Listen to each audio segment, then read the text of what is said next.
Everybody and welcome. Good afternoon, everybody, and welcome to this ITMA and NSDC webinar on National Apprenticeship. As you all know, ITMA is Indian Pharma Machinery Manufacturers Association, an association which is about 325 plus members, having its network all over India. Uh, and with regards to National Skills Development Corporation, it's a government body which is into national skills development for all apprenticeships all over India.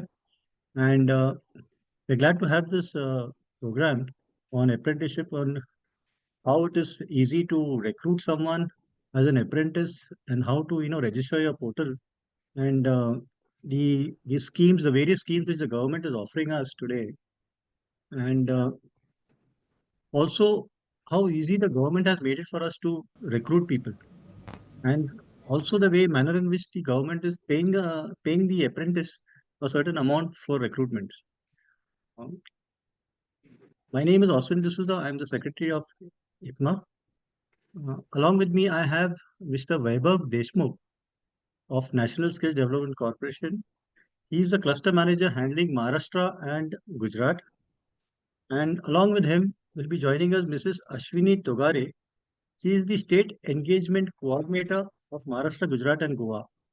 The two of them, these panelists, will be explaining to us on the entire benefits of National Apprenticeship Program, its various schemes, its benefits, how to register. And likely, I have been in discussion with Mr. Deshmukh for the last several months, and he's been chasing me to have a webinar with us. So what I did is I said, no, first let me try out how is your organization, because there is a lot of apprehension when it comes to government. Sometimes we feel scared that government will ask us a lot of documentation, and then lots of things we have to give. And once we are registered, then the fear of continuing is also there. So I said, let me try it out first, and then let us offer it to the association. And believe it or not, in the last 3 months that I've been with Mr. Deshmukh, we have coordinated our organization with them. The portal in which we registered our organization is the first part that we need to do, register the organization. And it has been so easy. I was surprised. And after registering the organization, how to recruit apprentice, as well as you can recruit your own apprentice on the portal. So the various schemes that were there were so easy to implement that I was actually surprised. And the most alarming thing was the comfort level that I got with Mr. Deshmukh and his team. That they were, all out very keen on, getting this program done with all our association members. So that's the good thing about the this team which we are going to be engaging with National NSDC. They are most willingness to share knowledge, impart knowledge, and guide us, and to ensure that we are benefited with this. So it's a mutual benefit, basically, where the government is very keen on getting its youth employed, and also give the youth of this country some monetary benefits also. So therefore I would say, uh, please be attentive to this webinar. I'm sure it will be very informative to all of you. And therefore, I hand it over now to Mr. Vaibhav Deshmukh to take over for the next 45 minutes, and he will explain to us the entire benefits of national program on apprenticeship. Over to you, Uh, Mr. Deshmukh. yes, thank you, Oswin sir. Thank you for this short introduction. Actually, Oswin sir के साथ में जब मेरा पहला interaction हुआ, उस वक्त थोड़ा सा वो कंफ्यूज थे कि किस तरीके से ये काम होगा. जस्ट हम लोगों ने उनको एग्जांपल दिया, तब जाके उनको बिलीव हुआ कि यस, ये ऐसे भी चीज कहीं हो सकती है, इस तरीके का भी बेनिफिट हम लोगों को गवर्नमेंट की ओर से मिल सकता है. जो कैंडिडेट्स हमारे पास में काम करते हैं उनका something part paid by the central government as well as the state government is also taking the initiative to get some extra benefit to the candidates, those who are working with you into the apprenticeship kind of manpower. Okay, so काफी अच्छी चीजें हैं जो हम लोग यहाँ पे अभी जानेंगे. And I welcome to all of you from the NSDC side, national skill development corporation में छोटा सा एक इंट्रोडक्शन देना चाहूंगा कि एनएसडीसी क्या है. तो एनएसडीसी यह एक ऐसी संस्था है जो अलग अलग मिनिस्ट्रीज के स्किल मिनिस्ट्री के साथ स्पेसिफिकली काम करती है. Ministry of skill development and entrepreneurship करके है दिल्ली में, तो उनके साथ मिलके सारे देश भर में अलग अलग जो भी स्किल से रिलेटेड प्रोग्राम्स है उस प्रोग्राम्स को ऑर्गेनाइज करना, उसमें सुधार करना, इम्प्लीमेंट करना और बहुत सारी चीजों को इंस्पेक्ट करना और फिर बाद में प्रोग्राम को आगे लेकर जाना। ऐसे बहुत सारे प्रोग्राम्स है, बहुत सारे स्कीम्स है गवर्नमेंट्स के जो नेशनल स्किल डेवलपमेंट कॉर्पोरेशन अभी बहुत अच्छे तरीके से उसमें काम कर रही है। जैसे मैं यदि आपको बता दूं तो प्रधानमंत्री कौशल्य विकास योजना करके एक योजना है, उसका भी इम्प्लीमेंटेशन एनएसडीसी की ओर से होता है।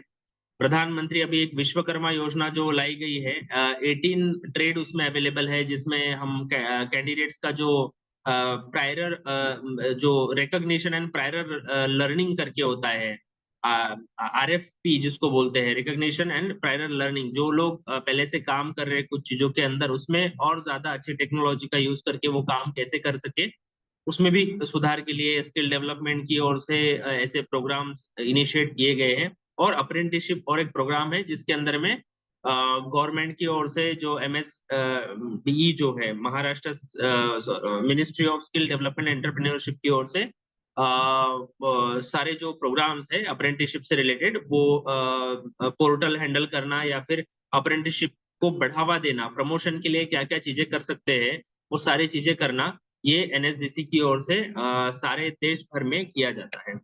बेसिकली मैं महाराष्ट्र से हूँ तो महाराष्ट्र का ही संभालता हूँ, और गुजरात भी पहले मेरे पास में था, लेकिन गुजरात और महाराष्ट्र में लगभग लगभग एवरी ईयर कुछ 2.5 लाख से 3 लाख अप्रेंटिस एवरी ईयर अपने सारे ऑर्गेनाइजेशंस के अंदर आते हैं और वो लोग अपना कोर्स पूरा करते हैं। सो अभी ये जो काउंट है, इस साल में हम लोगों ने एक टारगेट रखा है कि कम से कम ये 5 लाख तक काउंट जाना चाहिए। और ऐसा ही कुछ गुजरात से भी होगा। आज शाह सर जो है गुजरात से एनएसडीसी के जो रिप्रेजेंटेटिव है, स्टेट एंगेजमेंट कोऑर्डिनेटर, वो भी ज्वाइन करने वाले थे, लेकिन कुछ सडन मीटिंग्स की वजह से वो नहीं कर पाए, इसलिए मैं सभी की ओर से रिप्रेजेंट कर रहा हूँ। हम सीधा प्रेजेंटेशन की ओर आते हैं। ये एक्चुअल प्रेजेंटेशन क्या है तो उससे आपको थोड़ा समझने में सहूलियत होगा। National apprenticeship promotion scheme, screen visible है मेरा आप सभी को? Yes. Yes, Yes. yes. Thank you.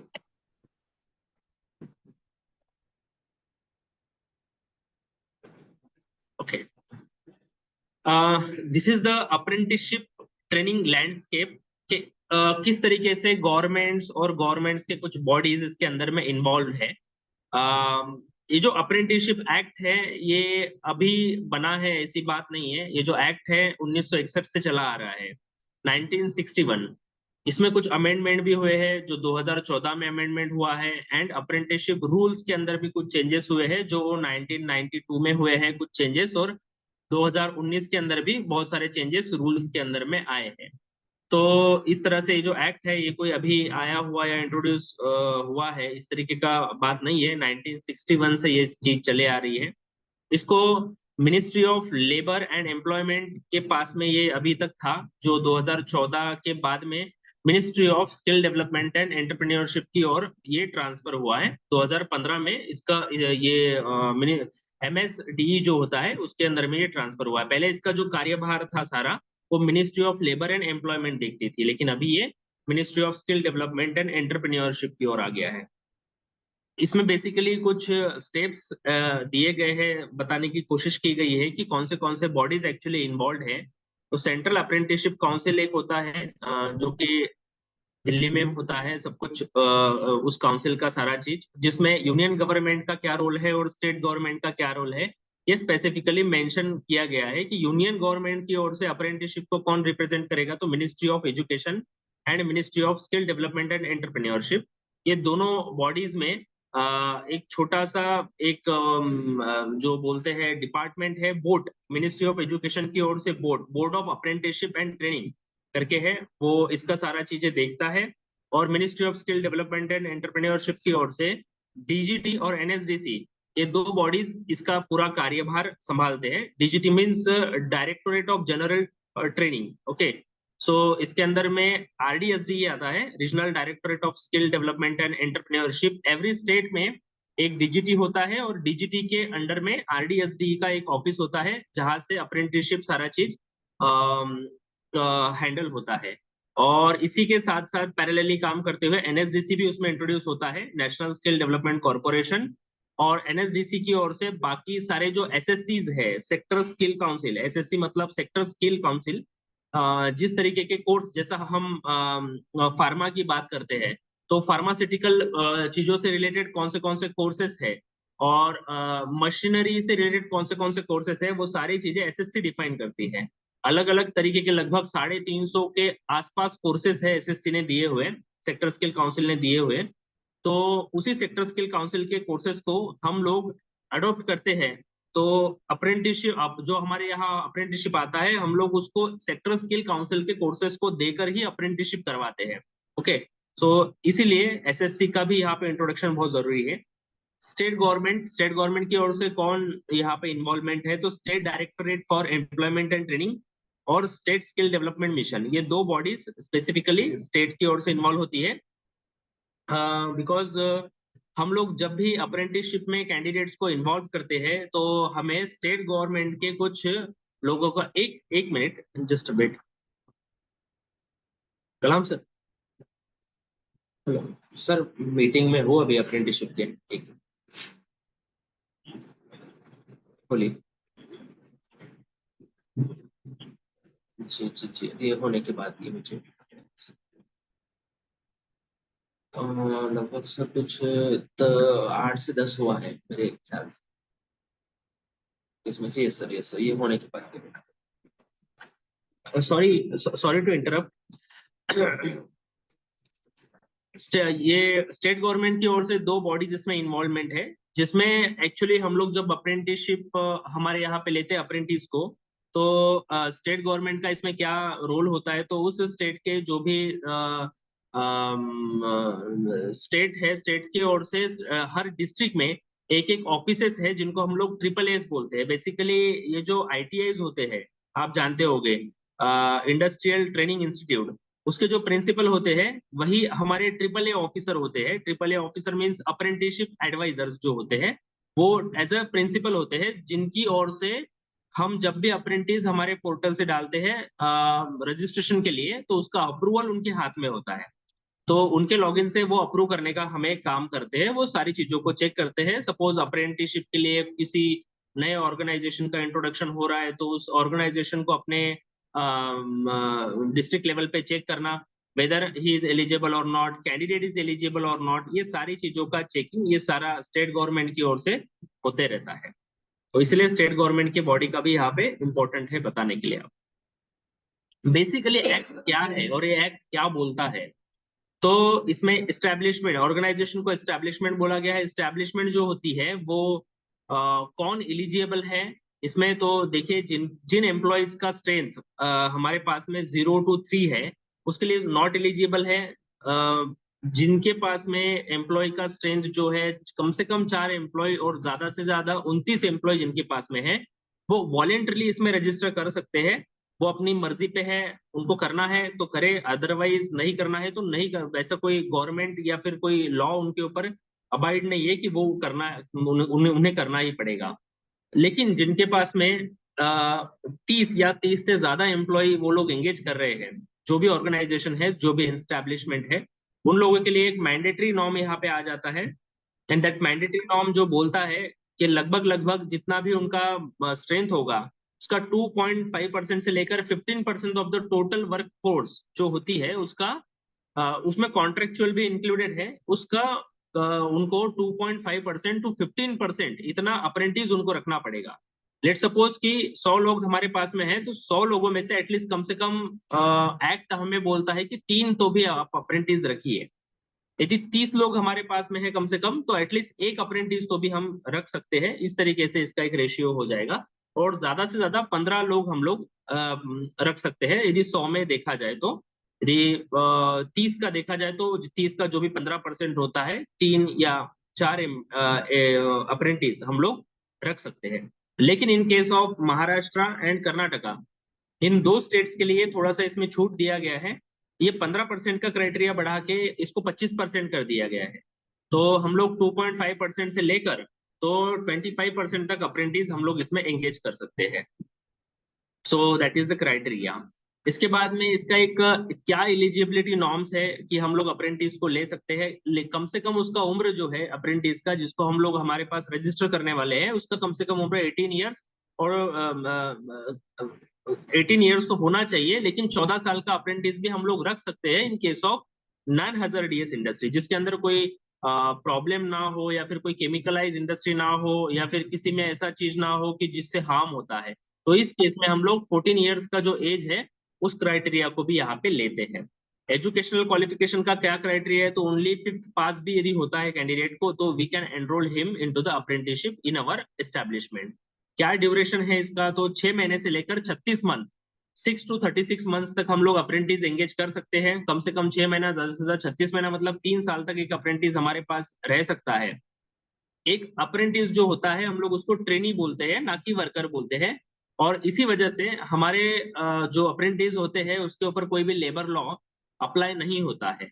सो उसको ऑब्वियसली जब लेबर लॉ अप्लाई नहीं होता है तो उसको पीएफ एंड ईएसआईसी जैसी चीज लागू नहीं होती है, जिसका हम लोग बेनिफिट ले सकते हैं, जिसको कोई पीएफ, हम लोगों का पीएफ का झंझट नहीं होगा, ईएसआईसी का प्रॉब्लम नहीं होगा। लेकिन हम लोग सजेस्ट करते हैं कि एटलीस्ट एक ग्रुप इंश्योरेंस अपनी ओर से लिया जाए कैंडिडेट्स के लिए, ताकि उनका बाद में यदि कुछ इशू होता है तो it will covered into the group insurance.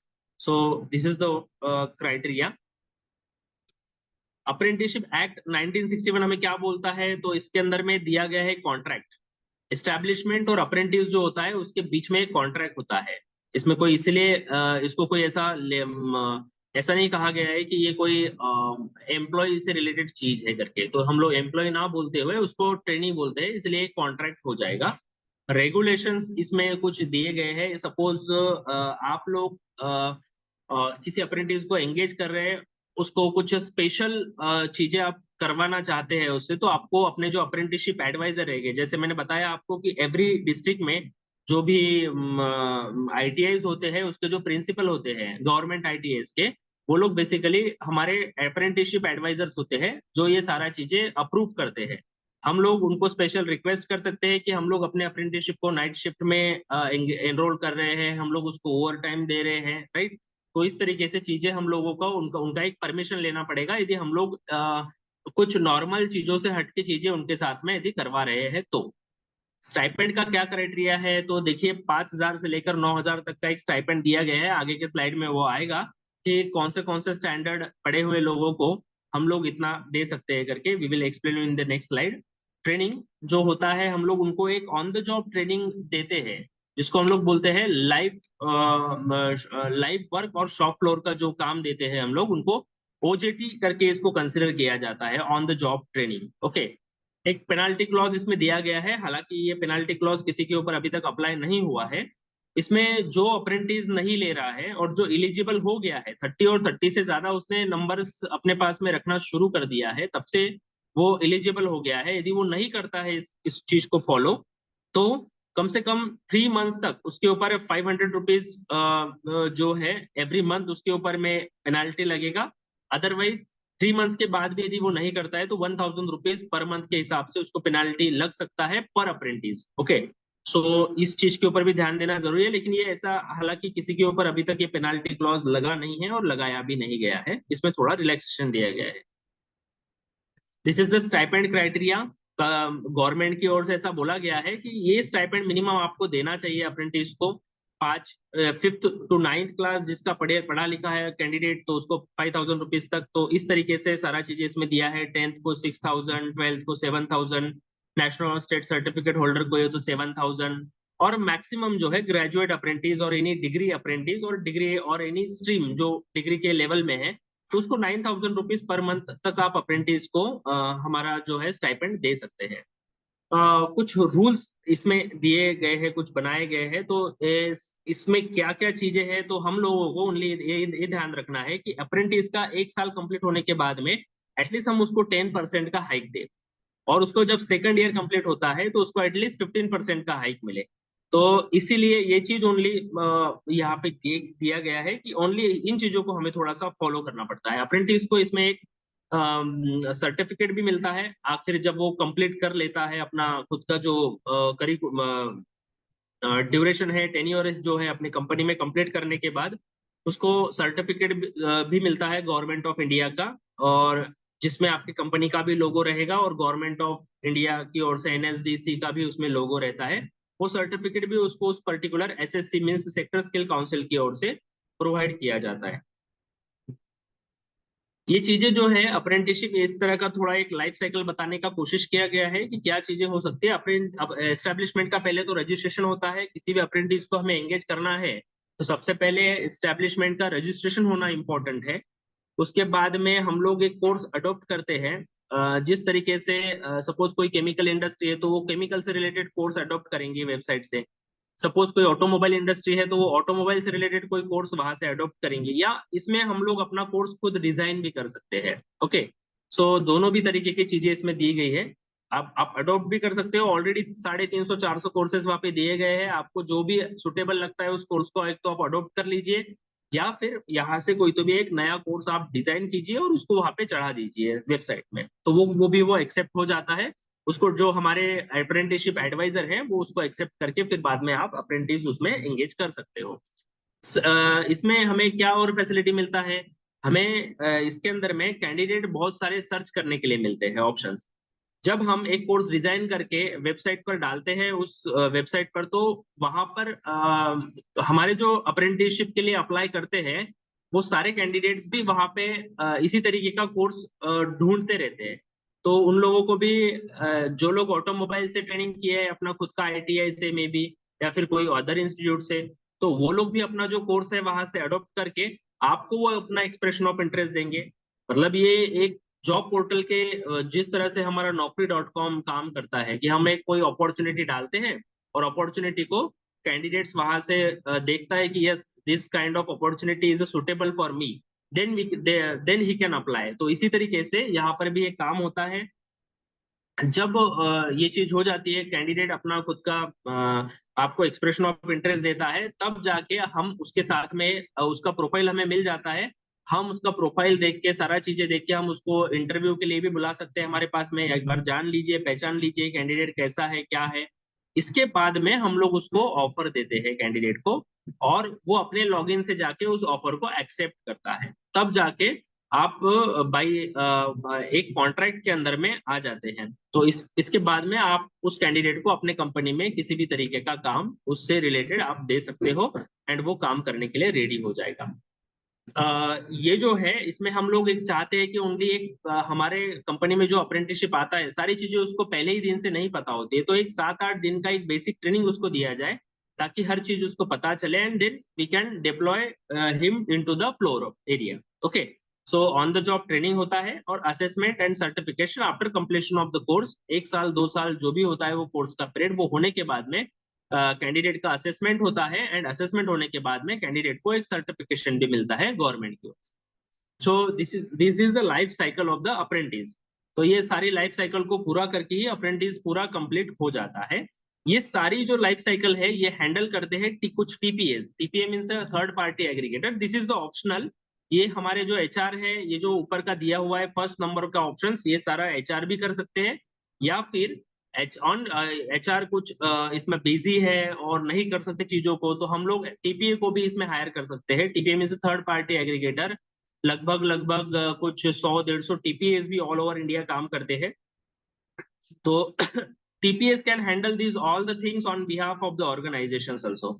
सो इसमें फिर आपको टेंशन लेने की कोई जरूरत ही नहीं होगी कि रजिस्ट्रेशन कैसे करे, कोर्स अडॉप्शन कैसे करे, कैंडिडेट को सर्च कैसे करे। It's like that. ये जो हमारे कॉन्ट्रेक्चुअल बेसिस पर जो हमें मैन पावर प्रोवाइड करते हैं बेसिकली वो भी टीपीए के अंडर में आते हैं, और जो रजिस्टर्ड होना पड़ता है उसके लिए, लेकिन टीपीएस को जो एनएसडीसी के अंदर में रजिस्टर्ड लोग होते हैं वही लोग ये सारी चीजों को हैंडल कर सकते हैं। बेनिफिट क्या होते हैं इसमें, इंडस्ट्री के ओरिएंटेड क्या बेनिफिट है और कैंडिडेट के हिसाब से क्या बेनिफिट है, ये यहाँ पे बताने का कोशिश किया है कि कैंडिडेट को उसका क्या बेनिफिट होता है। तो इंडस्ट्री ओरिएंटेड ट्रेनिंग उसको मिल जाता है, जो कि उसको कॉलेज और स्कूल में बेसिकली नहीं मिल पाता। उसका एक पोटेंशियल प्रोग्रेशन होता है कैंडिडेट का फ्रॉम अप्रेंटिसशिप टू एम्प्लॉय। यदि हम लोग अप्रेंटिसशिप उसका कंप्लीट होने के बाद आपको ऐसा लगता है कंपनी में कि उसको रख लेना चाहिए, he can become a good employ, he can become our own asset. तो उसको आप लोग एम्प्लॉय में भी कन्वर्ट कर सकते हैं after completion of apprenticeship period. जो अप्रेंटिस होता है हमारे पास में, लेटेस्ट टेक्नोलॉजी उसको हमारे कंपनी में सारा चीजें उसको पता चलता है, हम लोगों के वो वाकिफ हो जाता है हर चीज से कि किस तरीके से टेक्नोलॉजी का यूज किया जाए, उसी तरीके से उसका प्रोग्रेशन भी होता है। अर्न भाई लर्न नाम का जो स्कीम है ये इसको भी एक ये करता है, शो करता है कि वो कुछ सीखते सीखते आपका पैसा भी कमा रहा है। ग्लोबली रिकॉग्नाइज एक सर्टिफिकेट भी उसको मिल जाता है, जिसके लिए वो इंडस्ट्री में टिका रहता है काफी सालों तक, 1-2 साल तक एटलीस्ट काम कर लेता है। तो दिस ऑल द बेनिफिट्स हम लोग कैंडिडेट्स को दे सकते हैं। अब जिस तरह से कैंडिडेट के लिए, एम्प्लॉयर्स के लिए क्या बेनिफिट है, दैट इज मोस्ट इंपॉर्टेंट, जो सब आपके लिए है, जो सभी एम्प्लॉयर्स हैं यहाँ पे। एक तो हमारा जो हायरिंग कॉस्ट है वो कम हो जाएगा इसमें, बिकॉज हम लोगों को कैंडिडेट ऑलरेडी हमारे पोर्टल पर मिल रहे हैं। जिस तरीके से हम अपॉर्चुनिटी डालेंगे उसी तरीके से हम लोग कैंडिडेट को लेंगे। हमारा कॉस्टिंग मतलब वो भी बच रहा है कि हम लोगों का टाइमिंग भी बच रहा है, बहुत सारे लोगों को वहां से देखे, कहाँ से बुलाए, किस तरह से सोर्स करें, राइट। तो ये थोड़ा सा इसमें कम हो जाता है। Increase productivity, yes of course आपका प्रोडक्टिविटी बहुत ज्यादा इंक्रीज हो जाता है इसमें, क्योंकि आपको एक अप्रेंटिस पहले मिल रहा है जिसको आप एम्प्लॉय आराम से बना सकते हो अपनी कंपनी का in the duration of apprenticeship period. Staff retention होता है क्योंकि उसको बेसिकली गवर्नमेंट की ओर से वो जुड़ा हुआ होता है, सर्टिफिकेट के लिए वो काम भी करता है।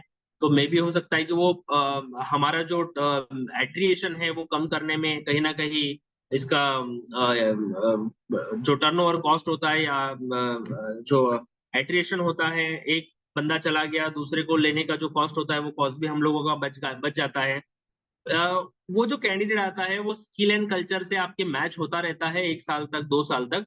फिर बाद में जब हम लोग उसको एज ए एम्प्लॉय करके लेते हैं हमारे पास में, तो वो सारी चीजों से अवगत होता है कि हमारे कंपनी में जो भी चीजें हैं वो सारी चीजों को जानता है कि किसका बिहेवियर कैसा है, हम लोगों को किस तरीके से बात करनी चाहिए। तो हम लोगों को बहुत ज्यादा तकलीफ नहीं होता है एक अप्रेंटिस को पढ़ाने के लिए, फिर बाद में उसको एम्प्लॉय में कन्वर्ट करने के लिए।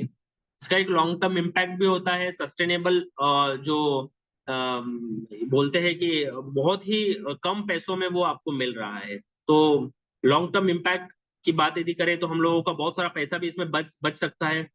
इसका एक और भी महत्वपूर्ण एक चीज है कि हम लोग इसका एक सीएसआर में भी बेनिफिट ले सकते हैं। CSR means corporate social responsibility. हर कंपनी को कुछ ना कुछ सीएसआर खर्च करना पड़ता है एवरी ईयर। तो जो अप्रेंटिस है, हम लोग जो उसको स्टाइपेंड पे कर रहे हैं अप्रेंटिस को, तो स्टाइपेंड का हम लोग सीएसआर में भी दिखा सकते हैं कि हम लोगों ने जितना स्टाइपेंड पे किया गया है अप्रेंटिस को, तो ये एज अ सीएसआर एक्टिविटी करके आप शो कर सकते हैं। So that is one of the, again मतलब बहुत बड़ा बेनिफिट ये बड़े जो लेवल के ऑर्गेनाइजेशंस है उनको होते रहता है। लेबर लॉज से रिलेटेड जो भी चीजें हैं यहाँ पे, वहां पे एग्जेम्पशन मिल जाता है आप लोगों को। तो ईएसआई एंड पीएफ जैसी चीजों से छुटकारा मिल जाता है कुछ हद तक के लिए, और कुछ कैंडिडेट्स के लिए। Course align with national credit framework, हमारे बहुत सारे ऐसे कोर्सेस होते हैं जिसका उसको क्रेडिट बेनिफिट भी मिलता है कैंडिडेट्स को। तो उसके लिए उसका यूज होता है कैंडिडेट्स को भी, वो जो काम करता है उस क्रेडिट का, उसके पासिंग क्राइटेरियाज में। इंसेंटिव जो है 1,500 रुपीज पर मंथ तक गवर्नमेंट ऑफ इंडिया की ओर से as a DBT through transfer होता है। DBT means a direct benefit transfer to the candidates account. It means suppose कोई एक कैंडिडेट है, मैं एक लाइव एग्जांपल देता हूँ। सपोज कोई एक कैंडिडेट है जिसको हमने अप्रेंटिसशिप में हायर किया हुआ है, वो अप्रेंटिसशिप में काम कर रहा है, जिसका हम लोगों ने स्टाइपेंड तय किया है, हम उसको 10,000 रुपया देंगे, 10,000 रुपीज। 10,000 रुपीज में ओनली आप लोगों को 8,500 रुपीज ही उस कैंडिडेट को पे करना है फ्रॉम योर पॉकेट, मतलब कंपनी के पॉकेट से। और remaining 1,500 rupees will be paid by the government of India directly to the candidate account. Okay, so ये जो है डायरेक्ट बेनिफिट ट्रांसफर के तहत उसको 1,500 रुपया मिल रहा है। देन अगेन महाराष्ट्र गवर्नमेंट की ओर से यदि जो भी इंडस्ट्रीज महाराष्ट्र में काम कर रही है, एक एमएपीएस करके स्कीम है। MAPS means Maharashtra apprenticeship promotion scheme. जो लोग नैप्स मतलब नेशनल अप्रेंटिसशिप प्रमोशन स्कीम के अंदर में अपना बेनिफिट ले रहे हैं 1,500 का, उसी तरीके से महाराष्ट्र गवर्नमेंट ने 3,500 रुपीज तक का बेनिफिट कैंडिडेट को देने के लिए दे रहा है। तो इसमें हम लोग लगभग एक कैंडिडेट के पीछे 5,000 रुपीज का हमारा सेविंग हो रहा है, जिससे हम लोग कैंडिडेट को ये बता सकते हैं कि 5,000 rupees I will pay to you and 5,000 rupees will be paid by the government of India and the government of Maharashtra. Okay, ये एवरी मंथ काम होता है। इफ सपोज एक मंथ है, जैसा अगस्त अभी हो रहा है, अगस्त का पेरोल बनाना है सितंबर में, तो सितंबर में जब हम लोग पेरोल बनाएंगे तो हम लोग उनको 5,000 रुपीज पे करेंगे एंड रिमेनिंग 5,000 रुपीज कैंडिडेट को हम लोग पे करने के बाद विद इन 72 आवर्स बोलते हैं, जिसको हम लोग 3 या 4 दिन के अंदर में उसके अकाउंट में क्रेडिट हो जाते हैं। तो दिस इज द बेनिफिट जो कैंडिडेट को मिल रहा है, और आप लोगों को भी इस वजह से बहुत ज्यादा बर्डन नहीं आएगा कि नए प्रेशर को हम लोग ले रहे हैं तो कम कॉस्ट में ले रहे हैं, राइट। तो इस तरीके से हम लोग ये सारे चीजों को टैकल कर सकते हैं। हाँ, नैप्स के अंदर में ये सारी चीजें हम लोगों ने तो देखी ही है, तो इसको थोड़ा सा ब्रीफली और करने का यहाँ पे कोशिश किया है कि 75% of the stipend should be paid by the establishment and remaining 25% up to the 1,500 rupees paid by the government of India through the direct benefit transfer through the PFMS public financial management systems accounts through the candidate to the candidate's account. Okay, PFMS से उसका account configure होता है, candidate का जो account वो देता है वो कॉन्फ़िगर होता है, देन कॉन्फ़िगर होके ही उसके अकाउंट में पैसा जाता है गवर्नमेंट ऑफ इंडिया की ओर से।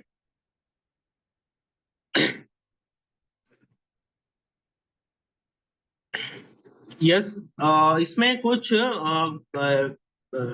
ये एक अपर एज लिमिट भी इसमें दिया गया है कि 35 इयर्स तक ही हम लोग कैंडिडेट को अप्रेंटिसशिप में एंगेज कर सकते हैं। After 35 years candidates we will not enrol into the apprenticeship. Okay, so ये भी हमें बहुत अच्छे से ध्यान रखना है। यदि करते भी हैं हम लोग 35 इयर्स के बाद, तो उसको कोई स्टाइपेंड गवर्नमेंट की ओर से जो होता है वो नहीं मिलेगा।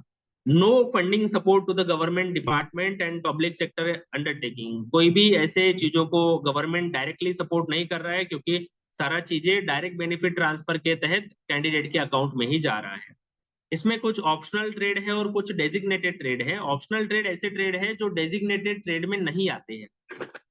इट मीन्स जो आईटीआई से रिलेटेड ट्रेड है वो डेजिग्नेटेड ट्रेड जिसको हम लोग बोलते हैं। जैसे सपोज कैंडिडेट ने ऑटोमोबाइल में आईटीआई किया है और ऑटोमोबाइल से रिलेटेड इंडस्ट्री में ही वो जॉब करने के लिए जा रहा है, तो we can call them as a designated trade में वो उसने एडमिशन लिया है। ओके, और इसी तरीके से जो लोग ऑप्शनल ट्रेड में जा रहे हैं उसमें सब कुछ आता है। इफ सपोज हम लोग कोई प्यून को भी हायर कर रहे हैं या फिर हम लोग कोई कंप्यूटर ऑपरेटर को भी हायर कर रहे हैं, तो ये सारे के सारे लोग जो है ऑप्शनल ट्रेड में चले जाएंगे। और उनके लिए बहुत सारे ऐसे कोर्सेज बने हुए हैं जो कि वेबसाइट पे दिए गए हैं। मैं आपको लाइव भी बताऊंगा कि इस तरीके से कोर्सेज वहां पे आप देख सकते हैं। ओके, सो इसको दो ट्रेड में ही हम लोगों ने डिफाइन किया गया है। डेजिग्नेटेड ट्रेड का जो एग्जाम है वो AICTE करके लेती है, मतलब ऑल इंडिया ट्रेड टेस्ट करके होती है, ATT। तो वो कंडक्ट करती है। और ऑप्शनल ट्रेड के लिए पर्टिकुलर जो SSCs होते हैं, जिस ट्रेड में हम कैंडिडेट को कोर्स दे रहे हैं, उस तरीके का SSC ही उस कोर्सेस के एग्जाम को कंडक्ट करता है। इन case of any issues you are facing in the portal, then you can easily raise a ticket, help desk ticket। Zoho ticketing system वहां पे दिया गया है, तो उसके थ्रू आप टिकट्स के तहत आप स्क्रीनशॉट उसमें अटैच करके आपका प्रॉब्लम्स भी उनको बता सकते हो। वो प्रॉब्लम भी विद इन 3 days के अंदर में आपका रिजॉल्व हो जाता है। This is the DBT launch map. जैसा मैंने बताया कि डायरेक्ट बेनिफिट ट्रांसफर ये कब कब लॉन्च हुआ और इसको किस तरीके से इम्प्लीमेंट किया गया, इसके कुछ डेट दिए गए। 21 अप्रैल 2022 को लॉन्च किया गवर्नमेंट की ओर से।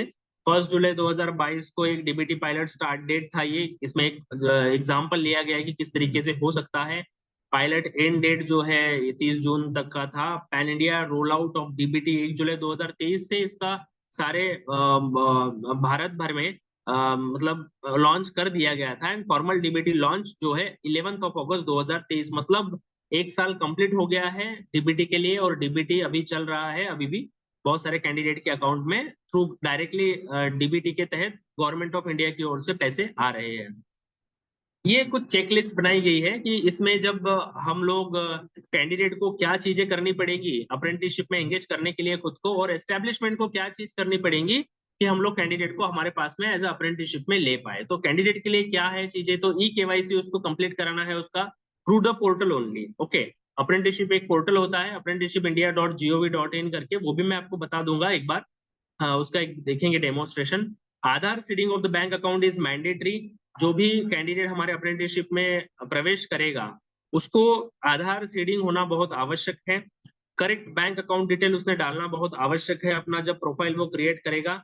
एंड जो बैंक अकाउंट वो दे रहा है वो general, saving, Jan Dhan, unique schedule, commercial bank, payment bank, regional rural month, cooperative bank as per RBI defines guidelines, वो जो चीजें हैं इस तरीके के बैंक्स उसमें होने चाहिए, या इन चीजों के अंदर उन्होंने अपना अकाउंट जो है ओपन किया हुआ होना चाहिए कैंडिडेट ने। This is the only basic criteria, ये कोई बहुत बड़ी चीज नहीं है कैंडिडेट्स के लिए। एस्टेब्लिशमेंट के लिए कुछ चीजें की गई है रजिस्ट्रेशन के वक्त उसने क्या क्या चीजों के ऊपर ध्यान देना आवश्यक है। तो नैप्स कॉन्ट्रैक्ट जो होता है कैंडिडेट के बीच में और हमारे बीच में, तो ये चीजें हैं कि हम लोग डीबीटी के ऊपर में साइन करें। जब भी हम लोग जाते हैं, जब हमारा रजिस्ट्रेशन करते हैं, तब हम लोग डीबीटी बेस्ड चीजों के ऊपर ही टिक करें, चेकलिस्ट करें कि भैया हम लोग डीबीटी देने वाले हैं कैंडिडेट को करके। ठीक है, और यस करे उस चीज को, वहां पे नो ना करे। नो करने से प्रॉब्लम ये हो जाएगा कि आप अप्रेंटिस तो रख रहे हैं लेकिन आप गवर्नमेंट से जो मिलने वाला बेनिफिट है वो कैंडिडेट के लिए नहीं चाहते हैं। ओके, तो इसीलिए जब भी आप करें तो यस करें उसके अंदर में। आपको अप्रेंटिसशिप गेटवे से वैन अकाउंट एक क्रिएट होता है।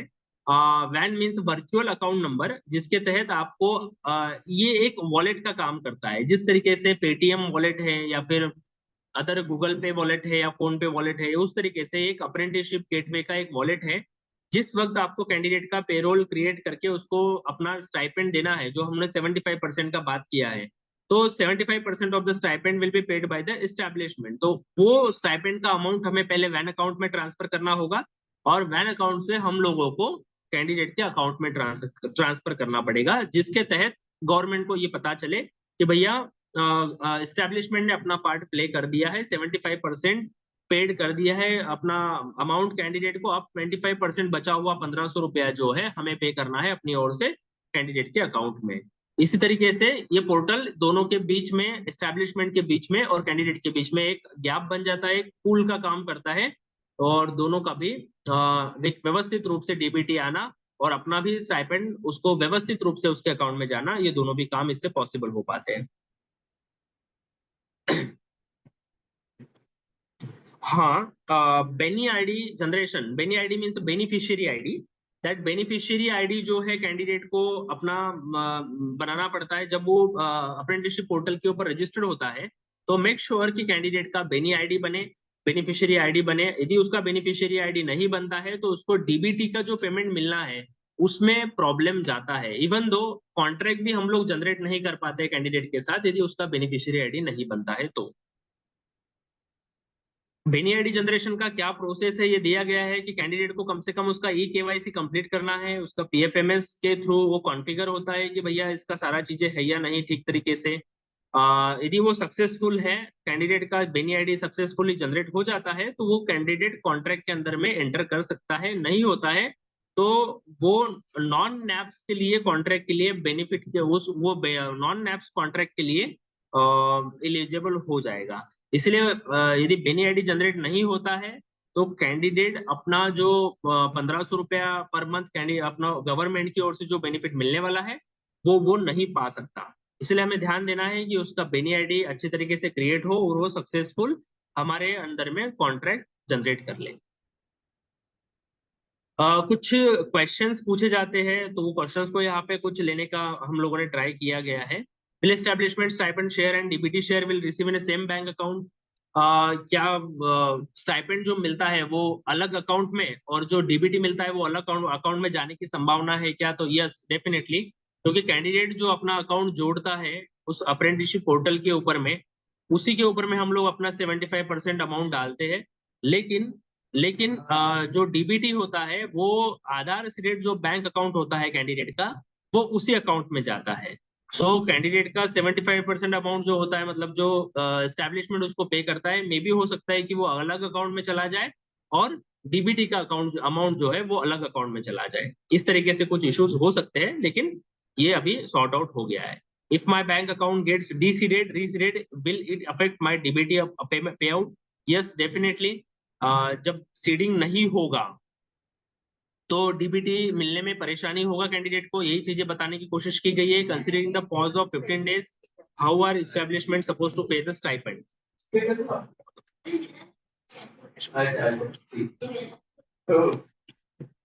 ओके, सो इस तरीके के कुछ क्वेश्चंस हैं, इसको समझने का भी कोशिश किया गया है। लेकिन TPS will handle this all the process on behalf of the establishment if you are introducing one of the TPA with your organisation. तो बहुत अच्छा चीज हो जाएगा। New initiative under apprenticeship training, कुछ इस तरीके के इनिशिएटिव्स भी लिए गए हैं।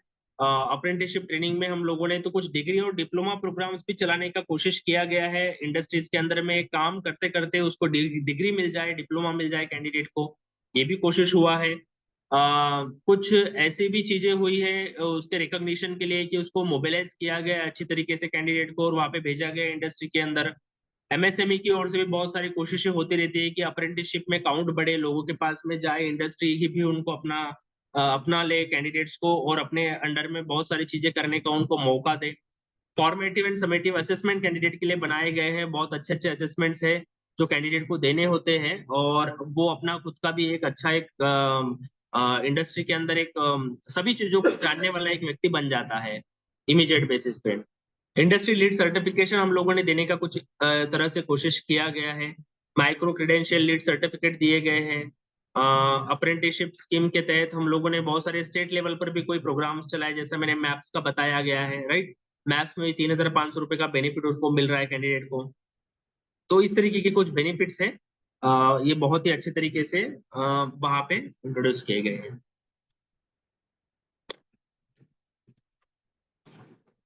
ये जो पोर्टल है, this is the website www.apprenticeshipindia.gov.in। इस वेबसाइट पे जाकर आप अप्रेंटिसशिप का जो ओवरव्यू है सारा चीजें देख सकते हैं। दिस इज द बेसिक जो चीजें हैं इसमें क्या क्या कवर होता है, तो ये चीजें बताने की कोशिश की गई है। यूजर है, यूजर को क्या करना होता है, कैंडिडेट का, एस्टेब्लिशमेंट का, टीपीएस का, बीटीपी का, अप्रेंटिसशिप एडवाइजर्स का, सारी चीजों का यहाँ से लॉग इन कर सकते हैं ये लोग।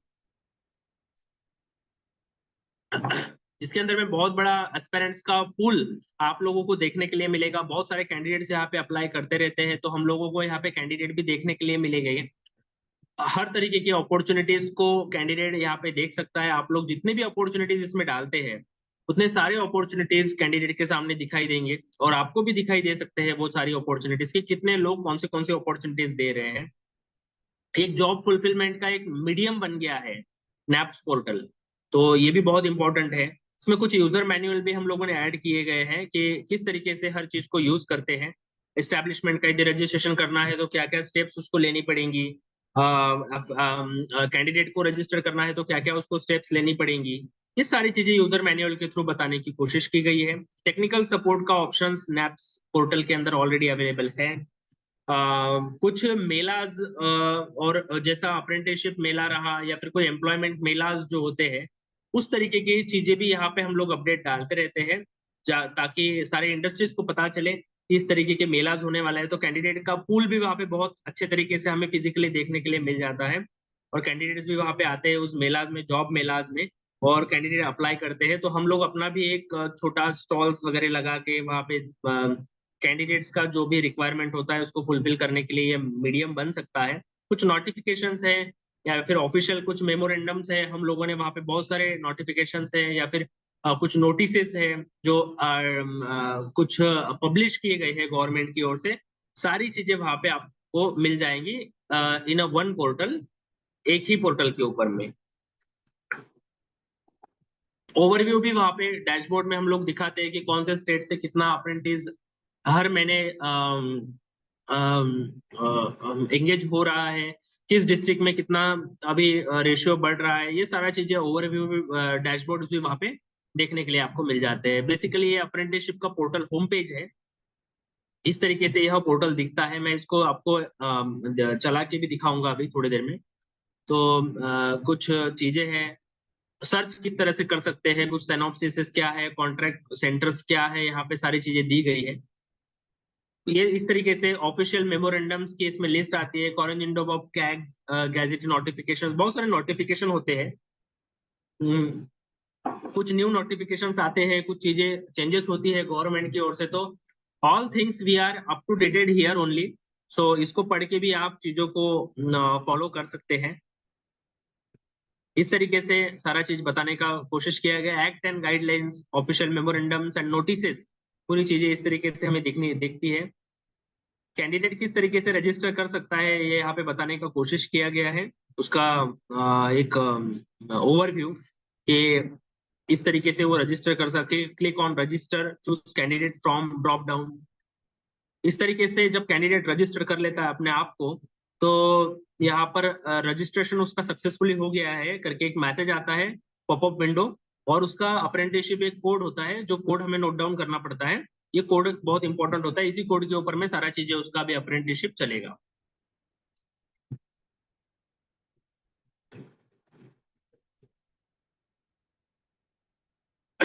इस तरीके से नंबर ऑफ एप्लीकेशंस कितने आए हैं हम लोगों को देख सकते हैं कि एप्लीकेशंस के अंदर में हम लोगों ने कितने कॉन्ट्रैक्ट जनरेट किए हैं अब तक, हमें एप्लीकेशंस कितने मिले हैं कैंडिडेट्स के, और हम लोगों ने कितने लोगों को इनवाइट किया गया है अपनी ओर से कैंडिडेट्स को। ओके, तो ये सारी चीजें हमें उस पोर्टल के अंदर देखने के लिए मिलती है। एस्टैब्लिशमेंट का भी इसी तरीके से रजिस्ट्रेशन होता है। apprenticeshipindia.gov.in पे जाके हम लोग एस्टैब्लिशमेंट जो रजिस्टर्ड अभी नहीं है और जिनको अभी अभी पता चला है, वो लोग भी अपना अपना रजिस्ट्रेशन कर ले। आई रिक्वेस्ट एवरी एस्टैब्लिशमेंट कि प्लीज अपना अपना रजिस्ट्रेशन इसमें कर ले। एस्टैब्लिशमेंट के जो रजिस्ट्रेशन है या कैंडिडेट का रजिस्ट्रेशन कैसे होता है, इसके ऊपर में कुछ वीडियोस भी दिए गए हैं। उसी वेबसाइट के अंदर वीडियोस भी आपको मिल जाएंगे, स्टेप बाय स्टेप किस तरीके से हम लोग रजिस्टर कर सकते हैं ताकि आपको कोई दिक्कत ना आए।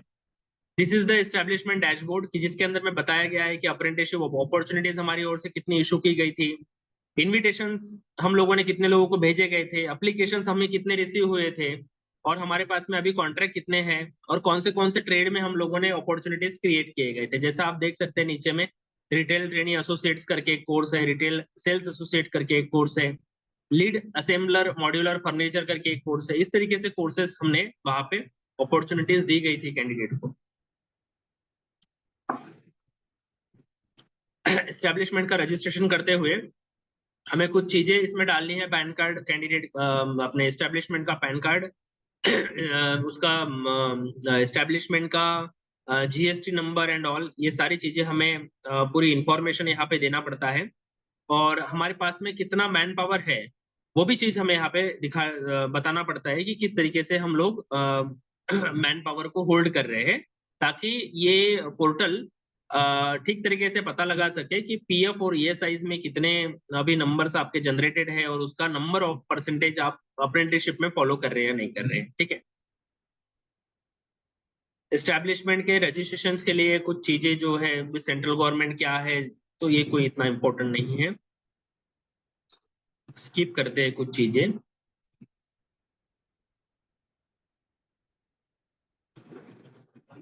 ओके,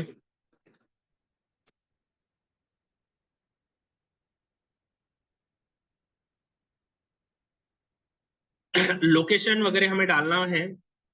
एक या दो स्टेट में हम काम कर रहे हैं, तो उस स्टेट के हिसाब से भी हम लोगों को यहाँ पर अपडेट देने हैं कि हमारे कौन से स्टेट में ऑफिसेस है, कौन से स्टेट में हमारी कंपनीज है, प्लांट्स है, ताकि हर प्लांट के हिसाब से हम लोग वहां पे अप्रेंटिस को एंगेज कर सके।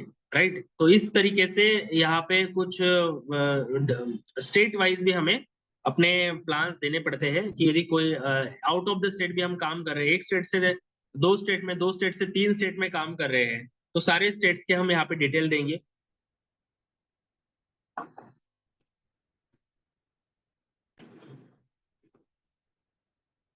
जब हम लोग अलग अलग स्टेट्स की जानकारियां देते हैं पोर्टल को, तो हमें लेकिन एक स्टेट उसमें ऐसा चूज करना पड़ता है जो हमारा जो मेन स्टेट हो, जिससे हम लोग सारी चीजें पता करें और जिससे हम लोग चले। ओके, सो यदि सपोज हमारा मेरा मेरा एक ऑर्गेनाइजेशन है जो तीन स्टेट में काम कर रहा है, तो पेरेंट स्टेट जो है मेरा महाराष्ट्र है सपोज, तो मैं महाराष्ट्र से ही उन चीजों को ज्यादा से ज्यादा ऑपरेट करूंगा। वहां के स्टेट ओनली रहेंगे, लेकिन कुछ ही हद तक वो इंटरफेयर कर पाएंगे अपने इसमें। तो इसीलिए हर स्टेट का जानकारी देना यहाँ पे आवश्यक हो जाता है, लेकिन एक पेरेंट स्टेट रहेगा जिसका आप लोगों को वहाँ पे नॉमिनेशन देना है। सपोज गुजरात है तो गुजरात से मैं मेन स्टेट जो है, पेरेंट स्टेट जो है, मैं गुजरात डालूंगा। या फिर जो यदि महाराष्ट्र से है तो महाराष्ट्र ये पेरेंट स्टेट करके है मेरा, तो अब महाराष्ट्र के सारे आदेशों को ही हम लोगों को वहाँ पे व्यवस्थित रूप से फॉलो करना पड़ेगा। इस तरीके से हम लोग टेक्निकल सपोर्ट टिकट भी रेज कर सकते हैं। तो ये बताया गया है कि किस तरीके से वो टिकट रेज कर सकते हैं। टेक्निकल सपोर्ट जो टिकटिंग टूल कहाँ पे होता है, साइन इन किस तरीके से उसमें किया जाता है, और साइन इन करने के बाद में एक ईमेल एड्रेस पासवर्ड डाल के हम लोगों को जो भी प्रॉब्लम है अपना, वो प्रॉब्लम स्क्रीनशॉट के साथ हम लोग वहां पे बताने की कोशिश करते हैं, और वो प्रॉब्लम हमारा विद इन 3 days के अंदर में रिजॉल्व भी हो जाता है।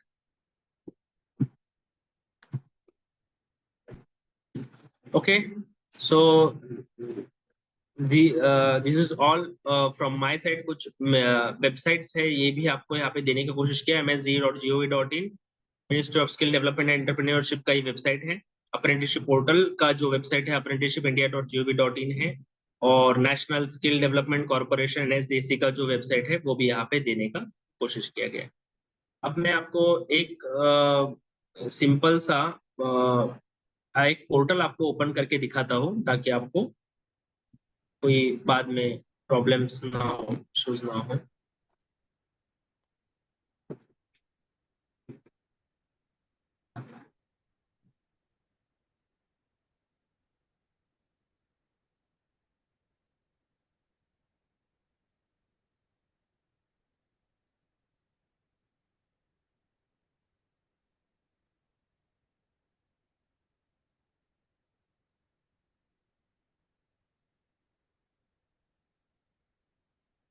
मेरी स्क्रीन शो हो रही है सबको?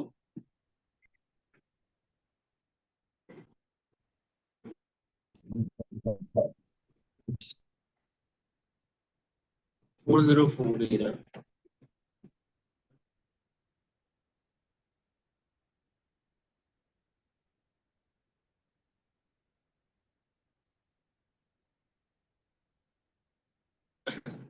ये पोर्टल है। यहाँ से हम लोग लॉग इन कर सकते हैं, लॉग इन एंड रजिस्टर। जिसका ऑलरेडी रजिस्ट्रेशन होगा वो वहां से सीधा लॉग इन भी कर सकता है, और जो रजिस्टर्ड अभी नहीं है तो हम लोग यहाँ से अपना रजिस्ट्रेशन भी कर सकते हैं complete. So I request all of you कि अपना रजिस्ट्रेशन पहले कर ले।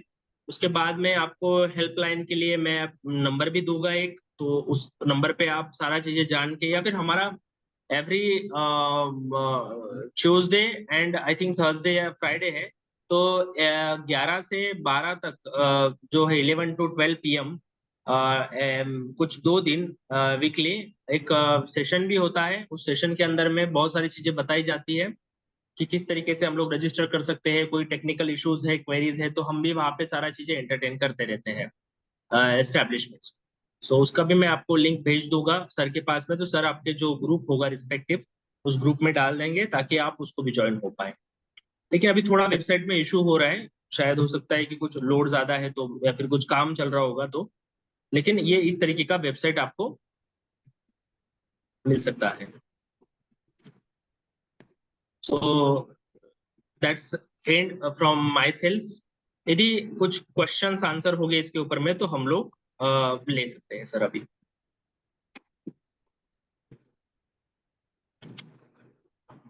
Anybody has any questions can free to just unmute and ask the question.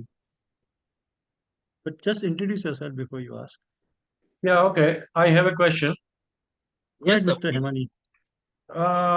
My question is how to contact TPA? How to Contact a TPA, your third-party sir, aggregator. authorized TPA list is published in the same portal. You can get easily from the portal, sir. All the TPAs are available there. Okay. My next Yes. question is to select a particular candidate for a particular trade Yes. from a particular location, because if it is if the candidate is staying too far away, then he may have to spend a lot of money in transport. So we would like to have somebody, you know, who's staying nearby our factory area. So how to select that? Sir हम उस candidate को देखिए, एक तो candidate जब apprenticeship के लिए आता है तो वो अपना खुद का ही खर्च करता है, राइट? ये तो बात है, लेकिन फिर भी हम लोग 10,000 रुपीज या 15,000 रुपीज जो स्टाइपेंड दिया गया गवर्नमेंट की ओर से, as we all aware that कि उतने में तो उसका नहीं हो पाएगा कुछ भी। सो हमें भी उसके बारे में थोड़ा सोचना है कि यदि वो हमारे पास में एज अप्रेंटिसशिप करके आता है तो वो लॉन्ग टर्म तक चले।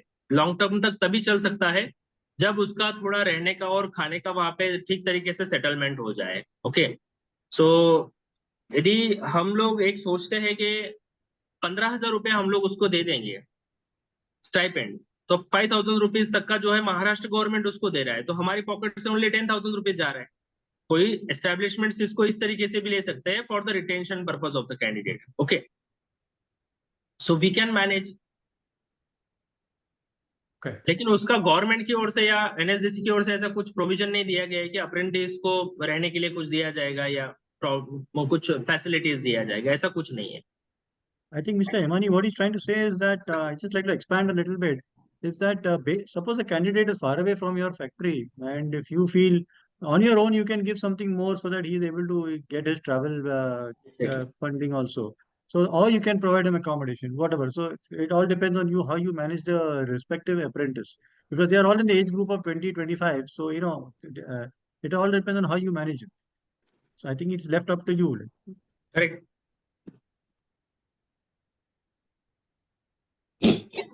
Vaibhav, this is Vijay More. Yes sir, please. Vaibhav, one clarification needed. This is kind of an NCTVT apprenticeship. Sorry sir, NCTVT apprenticeship. NCTVT means? That's it's like a National Council of Vocational Training जैसे एक apprenticeship होती है ये। Basically क्या होता है, 1 साल का अप्रेंटिसशिप देने के बाद हम लोग उसका एक टेस्ट होता था जो ITI में होता था। हाँ, correct. So will there be any test after 1 year completion of apprenticeship? हाँ वो टेस्ट कहाँ पे होगा? सर, उसका टेस्ट जो है बेसिकली वो हमारे इंडस्ट्री के अंदर ही होगा इन case of designated trade.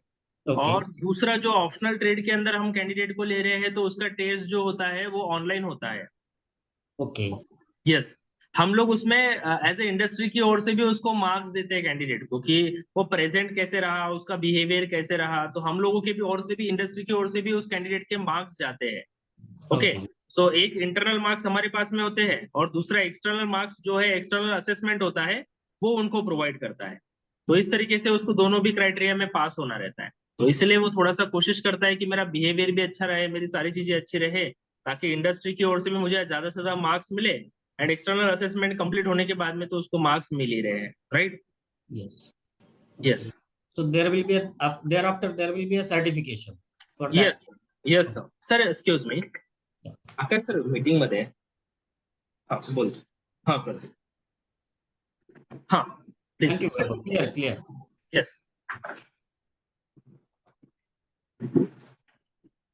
Any more questions from anybody? Deshmukh साहब, मेरा एक सवाल है। हमारा एसोसिएशन जो है ज्यादा करके मैन्युफैक्चरर्स मुंबई महाराष्ट्र में है, यस आउटस्कर्ट्स ऑफ मुंबई ज्यादा करके है, वसई जैसे, यस और दूसरा है अहमदाबाद, ये रीजन में है काफी, जी. जैसे कि आनंद डिस्ट्रिक्ट वगैरह में है। तो आप कुछ 2 टीपीए हमारे लिए जो आपको लगे कि जो हमारे लिए सही है, कि आप नॉमिनेट कर सकते हैं क्या? तो it will be easy for us, तो at least you know we can directly communicate with those TPS, someone somewhere you feel if it is okay that you can only. Sir मैं तो ऐसा बेसिकली यदि रिकमेंड करूँ तो एक को करूँ तो दूसरे को गुस्सा, इस तरीके से काम हो जाएगा। वही डरता हम लोग इससे बचते हैं सभी चीजों के लिए। तो जो आपको अच्छा, बिकॉज देखिए मार्केट में आपका ज्यादा पहचान है, राइट? जो इंडस्ट्री सबसे ज्यादा अप्रेंटिस रखते हैं उसका भी लिस्ट आपके पास में है, तो उसमें से कोई ना कोई तो कांटेक्ट आपको मिल जाएगा, तो इजीली आप उनके पास में पहुंच सकते हैं। ये एक बेहतर तरीका है कि कौन अच्छा फैसिलिटी आपको देता है, तो देखते हैं फिर। Yes. Hello sir. Yes. My name is Rohini, I am from Accupack engineering. Yes ma'am. और मुझे ये जानना है कि जो अप्रेंटिस रहता है उनका अटेंडेंस कैसे मार्क करते हैं? मैम अटेंडेंस के लिए हम लोगों ने बताया गया है कि जो हम लोग नॉर्मली पंच करते हैं, punch in and punch out, we हाँ can show them as attendance, right? हाँ कोई भी यदि हमारे पास इंस्पेक्शन के लिए आता है कि आप कितने अप्रेंटिस एंगेज कर रहे हैं, तो हम उसको वो भी शो कर सकते हैं, या फिर हम लोग उसका एक सिंपल एक डायरी बना ले जो अटेंडेंस रजिस्टर्ड होता है फिजिकली, तो वो भी हम लोग उनको शो कर सकते नहीं, पोर्टल में भी कुछ अटेंडेंस अपलोड करना पड़ता है? हैं। नो, पोर्टल में क्या होता है, ओनली हम लोग जब स्टाइपेंड देते हैं कैंडिडेट को, उस वक्त हमें ओनली उसका नंबर डालना होता है कि 30 दिन में से वो कितना दिन एब्सेंट रहा। ओके। जब वो सपोज 30 दिन में से 4 दिन एब्सेंट है, तो हम लोग उसको 4 दिन एब्सेंट करेंगे, तो ऑब्वियसली हम लोग उसको 4 दिन का स्टाइपेंड भी कम देंगे। अच्छा। तो उसी हिसाब से गवर्नमेंट भी अपना जो 1500 रुपए उसको देने वाली है, उसमें से भी गवर्नमेंट उसका 4 दिन का जो है वो काट लेंगे। तो वो प्रोपोर्शनेट बेसिस पे चलता है। अच्छा अच्छा। हाँ, ओके। तो ओनली हमें नंबर देना है वहां पे कि कितना दिन वो एब्सेंट है या प्रेजेंट, अच्छा, और उनको बाकी रिकॉर्ड हमें खुद मेंटेन करना है अप्रेंटिस का। हमें करना है, मतलब एस्टेब्लिशमेंट को यस, करना है? यस, एस्टेब्लिशमेंट को करना है। अच्छा, मुझे ये और यस। ये पूछना था कि पे आउट जो हम करते हैं, मतलब सैलरी देते हैं इन लेमैन लैंग्वेज, तो उसका कुछ स्लिप देना पड़ता है उनको? नहीं, हम लोग ऐसा कोई मैंडेटरी नॉर्म्स नहीं दिया गया है कि स्लिप देना है, लेकिन हाँ देते हैं तो बहुत अच्छी बात है, बिकॉज कैंडिडेट को पता चलता है कि एवरी मंथ उसको क्या स्टाइपेंड मिल रहा है, लेकिन उसके अंदर कोई पीएफ वीएफ ये सारी चीजें तो नहीं होंगी, आपको पता है। जी उसको हाँ। फ्लैट अमाउंट जाएगा सीधा, और गवर्नमेंट की ओर से भी वो अमाउंट जाएगा, तो वो भी अमाउंट उसका ऐड करके देना पड़ेगा ना आपको। यस।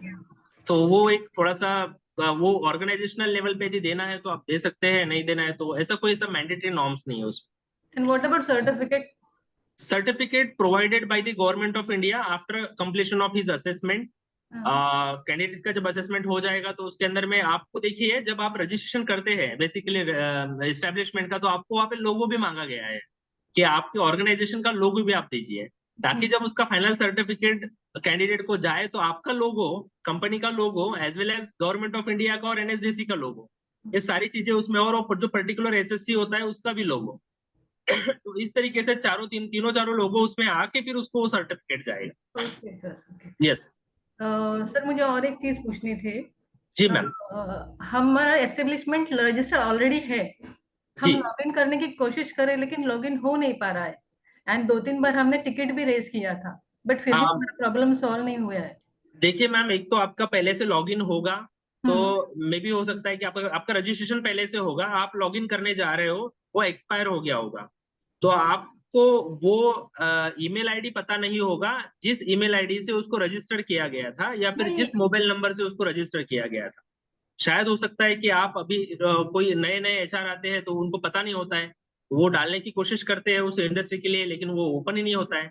तो यदि ये स्पेसिफिकली केस है तो आप मुझे बता दीजिए कि कौन सा ऑर्गेनाइजेशन है जिसका रजिस्ट्रेशन ऑलरेडी हुआ है लेकिन लॉगिन नहीं हो रहा है, तो क्या आप राइट। नंबर शेयर कर सकते हैं सर? जी, या मेरा नंबर है 7972, मैं चैट बॉक्स में डाल देता हूँ, एक मिनट।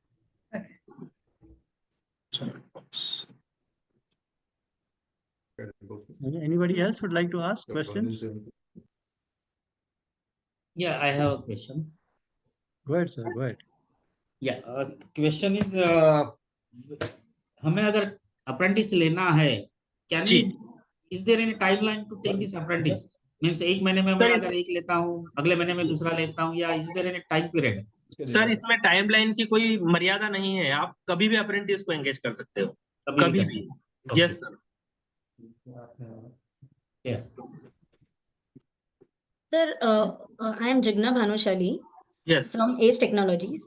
यस मुझे मैम। पूछना था सर कि जो अप्रेंटिस है वो पर्टिकुलर फील्ड से होंगे, मतलब हम अगर हमारी प्रोफाइल शेयर करते हैं then they will apply for it, या मतलब ये कैसे प्रोसेस होता है, और इस लोकेशन तरह वाइज से होगा सिलेक्शन जी, एप्लीकेशन? यस जी मैम, मैं थोड़ा सा इसमें प्रकाश डालने की कोशिश करूंगा।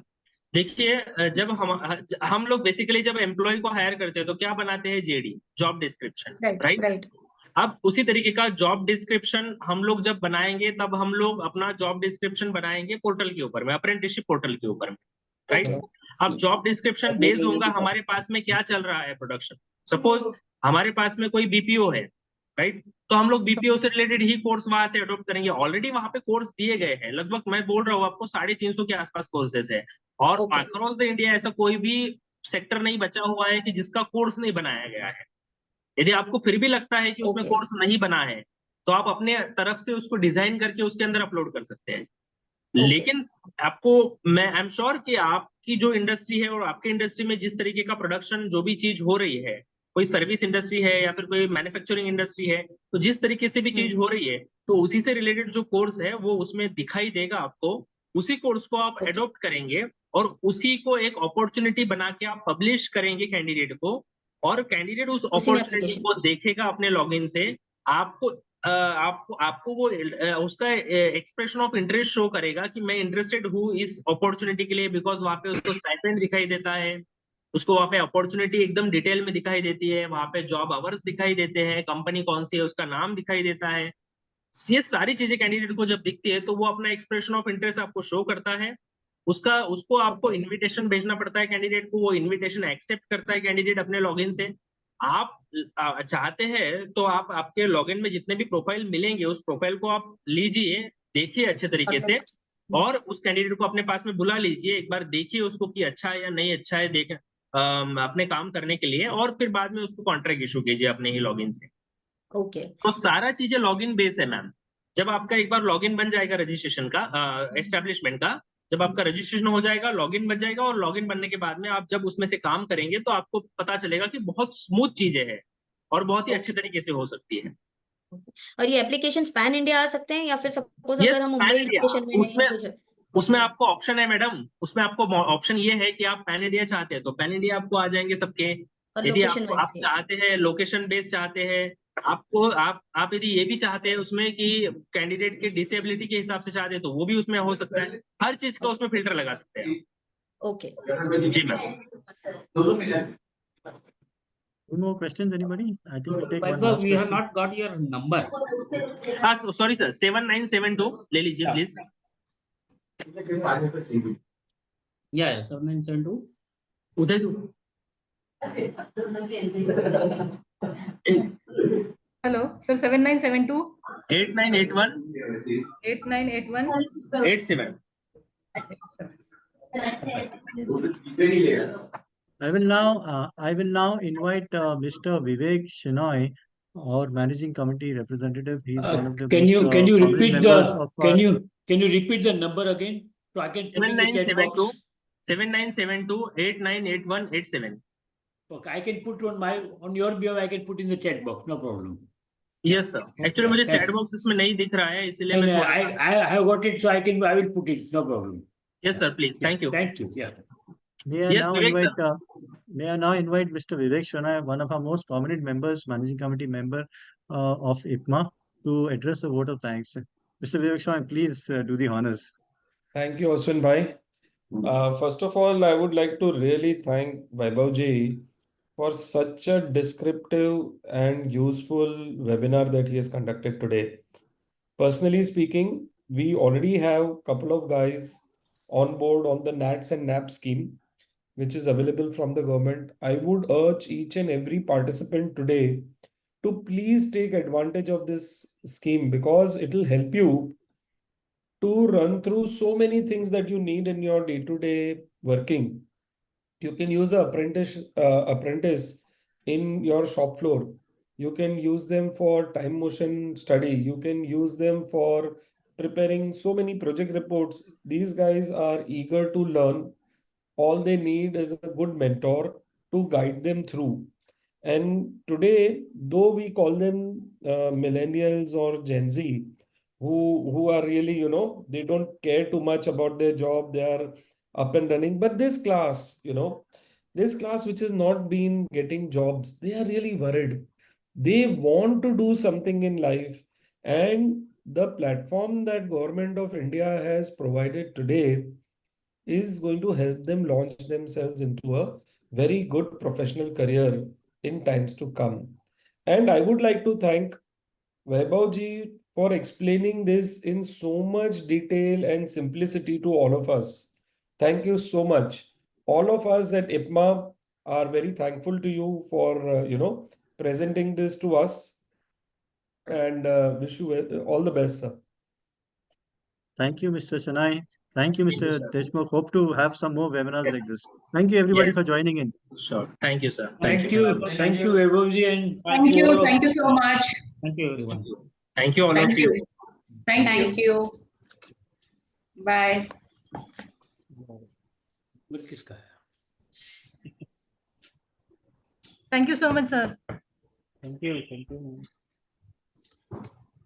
चल आपण करून टाकूया आणि मध्ये त्या दिवशी आले त्या माणसं त्यावर मी घेणार होतो प्लॅनिंग करणार होतो 2-3 जण आपण खाली